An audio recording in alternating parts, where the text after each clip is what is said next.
All right, I'm back with a double shot, the facsimile editions of the Fantastic Four issues 5 and 6. We'll start with issue 5 from April 10th, 1962. Meet Dr. Doom. And there we go, the first appearance of Dr. Doom, and they miscolored his hands. You can tell they're drawn as gauntlets. There's no fingernails, but they colored them flesh. Science and sorcery, demons, and he's a pilot. And now we go to the headquarters of the Fantastic Four, where we can see Johnny Storm reading a Hulk comic again. It's issue number 1, which came out the month before this issue. And the Hulk would actually make an appearance inside the Fantastic Four comic in issue 12. Of course, Johnny and Thing get into a fight again. Reed has to break it up. And that's when Dr. Doom makes his move. He ensnares their headquarters building in Annette Funicello. And Reed recognizes his voice. Way back from his college days, he remembers a young Victor Von Doom,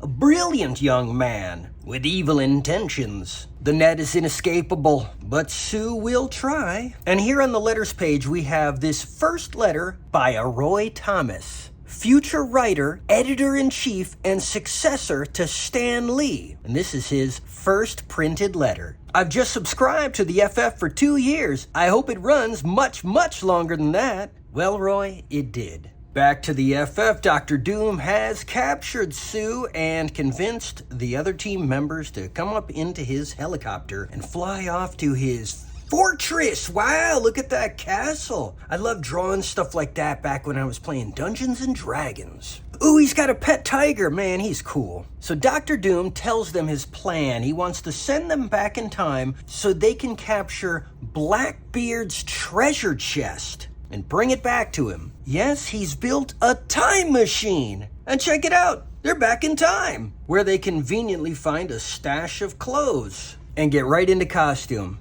And go to the local bar, or tavern I should say, where they are promptly drugged and put to sleep. Check out this manly man. Now, how did they drag the Thing's giant heavy rock body onto that ship? I'll never know. But he comes to and busts through the floor and takes down the pirates, takes over the whole place. Mr. Fantastic helps out as well. And so does Johnny by melting this saber. And that's it. They've taken over the pirate crew, and they think Thing is Blackbeard. Now, the real Blackbeard was Edward Teach, who practiced piracy for 27 months in 1716 and 1717. Now, check out this cool pirate adventure.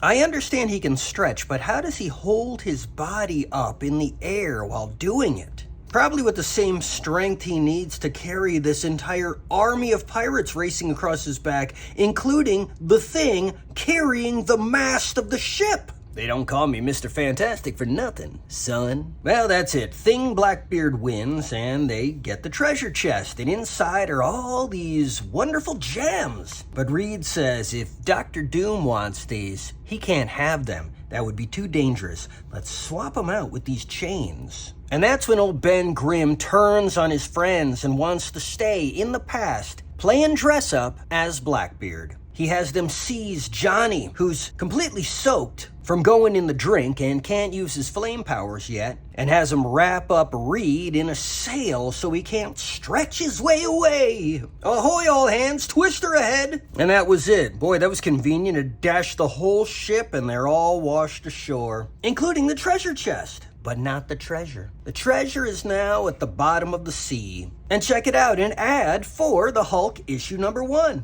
I want to go pick up a copy. And Dr. Doom brings him back to the future and lets him know that inside that treasure chest are the gems of Merlin. Nope, tricked. They're just chains. But the joke's on them because he's just a robot.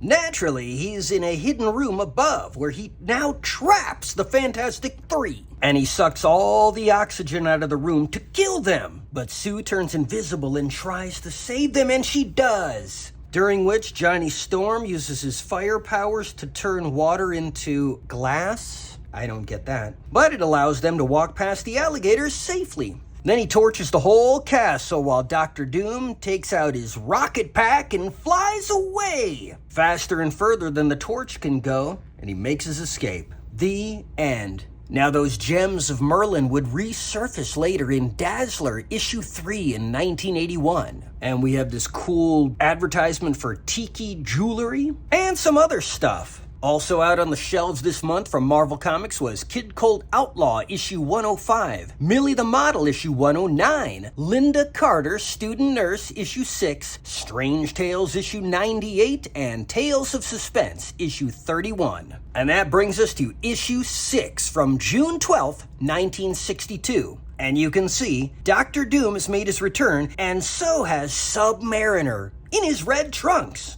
What a diabolical duo! Of course, all of these comics are written by Stan Lee and drawn by Jack Kirby, but here we have an Easter egg. Inker Dick Ayers has signed his name on the little windows of this building. Gave himself a credit, and no one could stop him. Sue Storm has to make her way to, yes, the Baxter Building. Their headquarters gets a name. The Baxter Building has its own secret elevator that's activated by a special belt buckle. Up the private elevator into a new diagram of the building that says it's on the 34th floor of this building. We'll come back to that later because I think Stan wasn't paying attention to the full story when he wrote this up. And he should have gone back and edited himself, but I'll show you later. So they're hanging around in the rec room. Boy, I really want like my own headquarters with a rec room and all this stuff, and make it 60s themed, you know, like the Thunderbirds or something. That'd be awesome. And they're reading fan letters. Reed sees there's one from a sick child in the hospital across the way, and he stretches over to talk to him.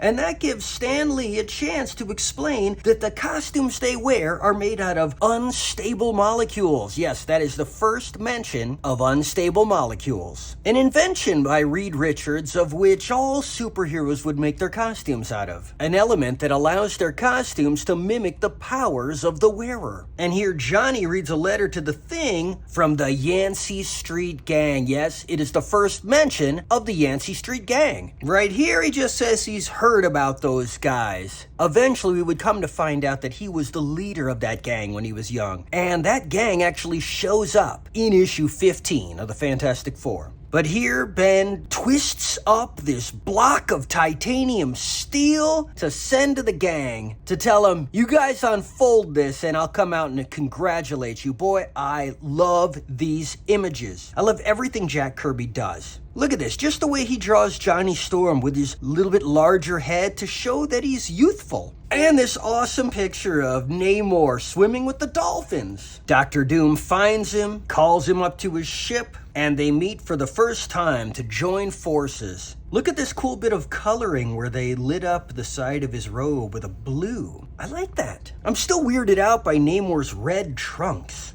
And now we head off to the Submariner's undersea kingdom. Very cool. And he keeps a picture of Sue Storm. Uh-oh. Dr. Doom convinces him that he must join forces in a series of illustrations that I would say are clearly influenced by television or film, because in real life, you never have a conversation to the back of someone's head.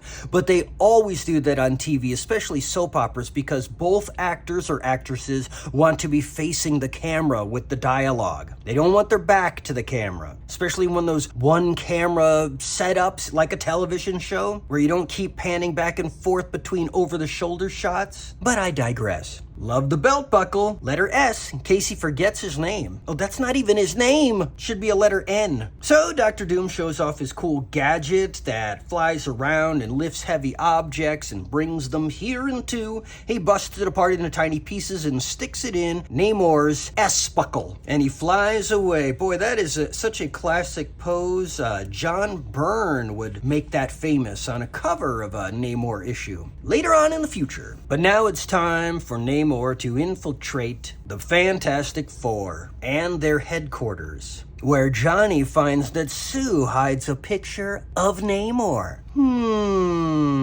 How does Reed feel about that? Well, we know Johnny doesn't like it. He burns the picture up. Reed only cares because, why are you keeping a picture of our enemy? So he's not really jealous yet. But bum, bum, bum, here comes Namor. They don't trust him. Well, except for Sue, who's got her hands all over his naked body, trying to keep back her brother from attacking him. But look at it, it's like the Golden Age. Namor and the Human Torch back together again. Love it. He doesn't fight back, but they're still not convinced. They're going off to do some more investigation. Checking all the security cameras, they can't find a thing. And just then, the Baxter Building is lifted into the air. And as you can see, down on this first floor, it has the canopy awning. So you can see that's the front door to the building. There's only 4 floors here, 4 floors there. This is about the same width as 4 floors, but there's no windows. And then just another 4 floors here. So how are they on the 34th floor? I'm only counting, what did I say, 12, 16 floors? I can't count, but it ain't 34. But check out this shot. Wow, they're so high. Man, that's awesome. Yes, Dr. Doom is lifting them into space with that little doohickey that Namor took out of his belt buckle, assembled, and stored in the basement of the Baxter Building. You see? The basement. So this isn't just the top section of the building. That's the full building going up into space. And they got to put these helmets on to breathe. Now, Sue explains the suits are resistant to space, and you can see on the back of the helmets there are these canisters that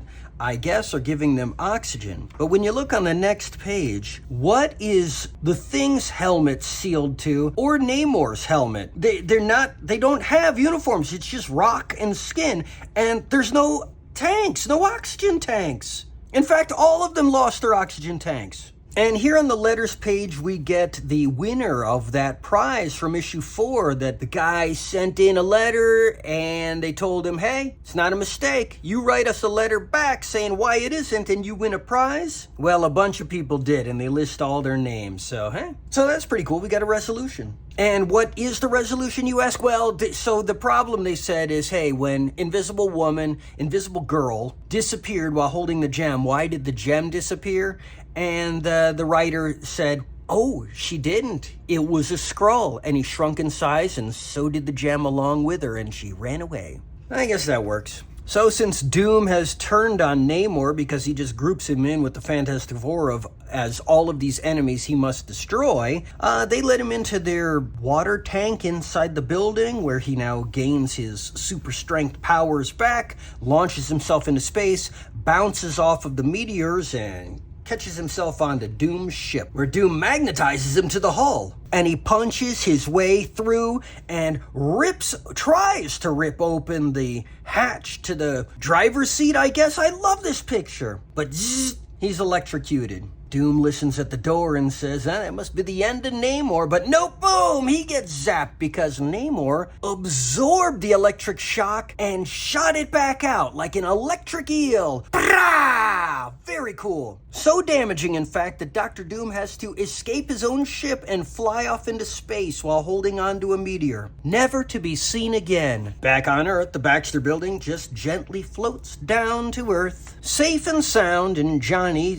explains that he found where it was hidden in the basement. But even the Thing can't pull it from its mounting. That's okay, it just detaches itself and flies away. Well, it flies back to the ship which Namor was on, and he crashes it into the sea and then goes back to his home as well. So, how does Dr. Doom ever get rescued? I'm sure someday we'll find out. Hey look, bodybuilders in the day before steroids. And also on the racks out at this time from Marvel Comics was Kid Colt Outlaw, issue 106, Millie the Model, issue 110, Linda Carter, Student Nurse, issue 7, Strange Tales, issue 100, and Tales of Suspense, issue 33. So if you're paying attention, Strange Tales, issue 99, and Tales of Suspense, issue 32, came out between issues 5 and 6 of the Fantastic Four. But that's it for now. I'll see you next time.